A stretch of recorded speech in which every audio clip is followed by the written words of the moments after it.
اور تیرا رب بے پرواہ رحمت والا ہے، اگر وہ چاہے تو تم سب کو اٹھا لے اور تمہارے بعد جسے چاہے تمہاری جگہ آباد کر دے، جس طرح تمہیں ایک دوسری قوم کی نسل سے پیدا کیا ہے۔ اس آیت کا باطنی مفہوم سمجھنے کے لیے قرآن کی یہ آیات دیکھیے۔ کہو، تمہیں آسمان اور زمین سے کون روزی دیتا ہے، یا کانوں اور آنکھوں کا کون مالک ہے؟ جو آسمان اور زمین سے تمہیں روزی دے رہا ہے کہ آسمان تمہارا شعور، تمہارا خیالی وجود، تمہارا روحانی وجود، تمہارا وہ سوچ کا وجود، وہ سوچ کی قوت جس سے تم کسی بات کو سمجھتے ہو، اندازہ لگاتے ہو، فیصلہ کرتے ہو، وہ دماغ، وہ شعور، وہ حواس جو قائم ہے تو کس کی وجہ سے قائم ہے؟ اور تمہاری زمین، یہ تمہارا جسم جس میں تم ہو،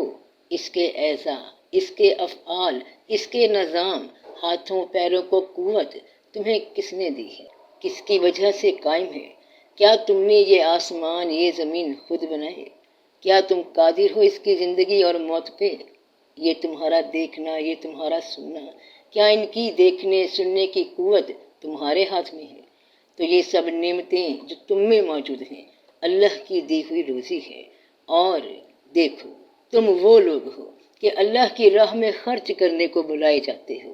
یعنی اللہ کریم نے تمہیں چنا کہ تم اللہ کی راہ میں اللہ کی دی ہوئی نعمتوں کو خرچ کرو، دینی لحاظ سے بھی اور دنیاوی لحاظ سے بھی۔ کہ دینی لحاظ سے جو زندگی، جو شعور، جو دیکھنے سننے کی نعمتیں دی گئیں، اسے اللہ کے کام میں صرف کرو، نیکی کی بات سنو اور اس پر عمل کرو اور اسے آگے پہنچاؤ، اور لوگوں تک اپنی زبان اور عمل کے ذریعے۔ اور دنیاوی لحاظ سے یہ تمہارا جسمانی وجود، اس کے ہاتھ پیر نیک کاموں میں لگاؤ۔ تو تم وہ لوگ ہو اے مسلمان، اے رسول پاک صلی اللہ علیہ وآلہ وسلم کو ماننے والوں، اللہ نے تمہیں چنا تاکہ تم اس کی راہ میں کوشش کرو۔ تو کوئی تم میں سے وہ ہے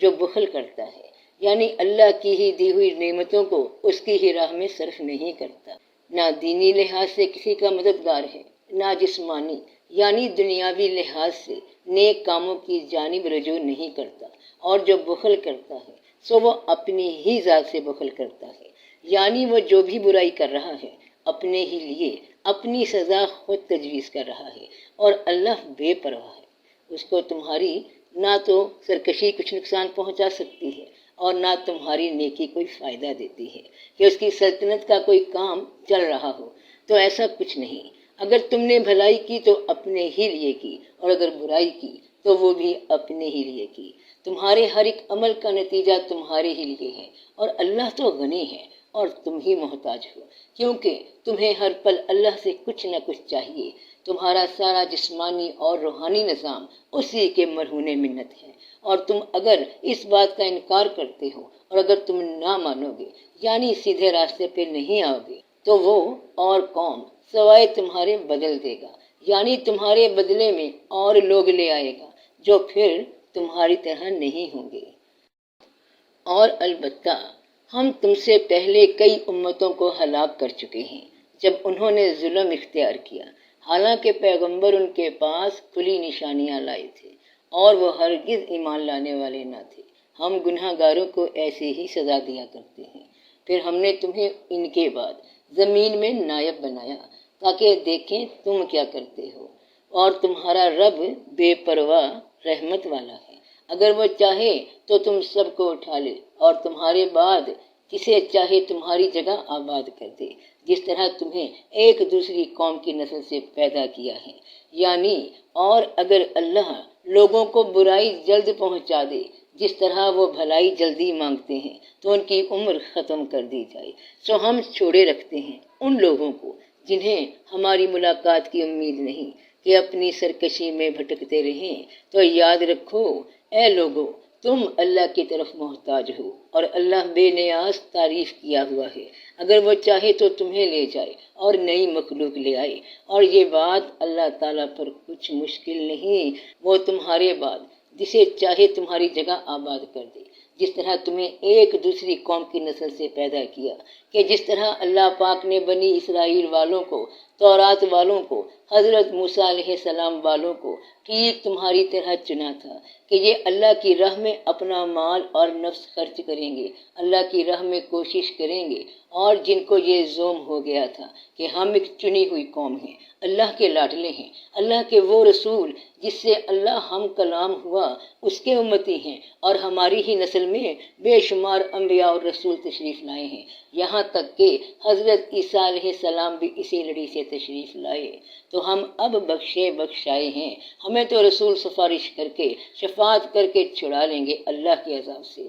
لیکن جب انہوں نے اللہ کی دی ہوئی عظمت کی قدر نہ کی، اللہ کے حکموں کی نافرمانی کی، تو اللہ کریم نے ایک دوسری نسل سے آخری رسول جناب محمد مصطفیٰ صلی اللہ علیہ وآلہ وسلم کو پیدا فرما دیا۔ پھر ہم نے تمہیں بنی اسرائیل کے بعد زمین میں نائب بنایا تاکہ دیکھیں اب تم کیا کرتے ہو۔ تمہارا رب قریب ہے کہ تم پر رحم کرے، اور اگر تم بھی وہی کرو گے جیسا بنی اسرائیل والوں نے کیا تو ہم بھی پھر وہی کریں گے تمہارے ساتھ جو ان کے ساتھ ہوا، اور ہم نے دوزخ کو کافروں کے لیے قید خانہ بنایا ہے۔ کافر کون؟ کافر اسے کہتے ہیں جو ناشکرا ہوتا ہے، جو عطا ہوئی نعمت کی قدر نہیں کرتا۔ کافر وہ نہیں جس نے کبھی کلمہ نہیں پڑھا یا جس کے پاس علم نہیں پہنچا، بلکہ کافر ناشکرا وہ ہے جسے کلمہ عطا ہوا اور اس نے اس کے مطابق عمل نہ کیا۔ یعنی یہ اس لیے ہوا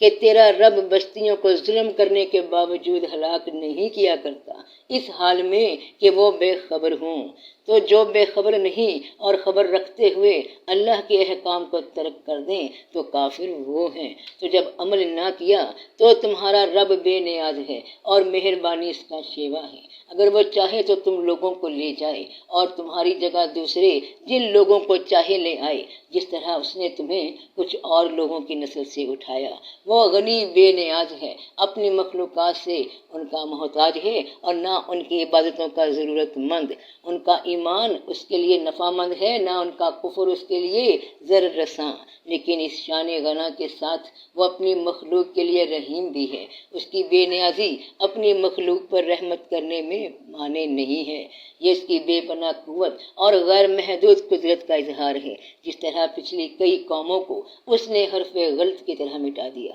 اور ان کی جگہ نئی قوموں کو اٹھا کھڑا کیا، وہ اب بھی اس بات پہ قادر ہے کہ جب چاہے تمہیں نیست و نابود کر دے اور تمہاری جگہ ایسی قوم پیدا کر دے جو تم جیسی نہ ہو، کہ کیا معلوم جسے آج تم کافر سمجھتے ہو یا غیر مسلم سمجھتے ہو، انہی لوگوں میں سے ایسے لوگ نکل آئیں جو اسلام قبول کریں، اپنے آپ کو اللہ اور اس کے رسول صلی اللہ علیہ وسلم کی اطاعت میں حاضر کر دیں، اور جو ان جیسے نہ ہوں گے جو اسلام قبول کر لینے کے بعد بھی اس کے احکام پر نہیں چلتے، اپنی جان و مال سے اللہ کی راہ میں کوشش نہیں کرتے، تو اگر اللہ چاہے تو تمہیں لے جائے اے لوگوں اور دوسروں کو لے آئے، اور اللہ اس پر قادر ہے۔ تو بہن بھائیوں، بیٹے بیٹیوں، اللہ سے ڈرو تاکہ تم کامیابی پاؤ، اور اس آگ سے بچو جو کافروں کے لیے ناشکروں کے لیے تیار کی گئی ہے، اور اللہ اور رسول کی تابع داری کرو تاکہ تم پر رحم کیا جائے۔ تمہارا حال ان جیسا نہ ہو جو اللہ کے نافرمان ہوئے، اور اپنے رب کی بخشش کی طرف دوڑو اور بہشت کی طرف جس کا عرض، جس کی وسعت آسمان اور زمین ہے، جو پرہیزگاروں کے لیے تیار کی گئی ہے۔ ایسا نہ ہو کہ یہ موقع ہمارے ہاتھ سے نکل جائے۔ تو جو تمہارے دلوں میں ہے تمہارا رب خوب جانتا ہے، اگر تم نیک ہو گئے تو وہ توبہ کرنے والوں کو بخشنے والا ہے۔ تو سب کا بھلا، سب کی خیر، جیتے رہو بہن بھائیوں، بیٹے بیٹیوں، فی امان اللہ۔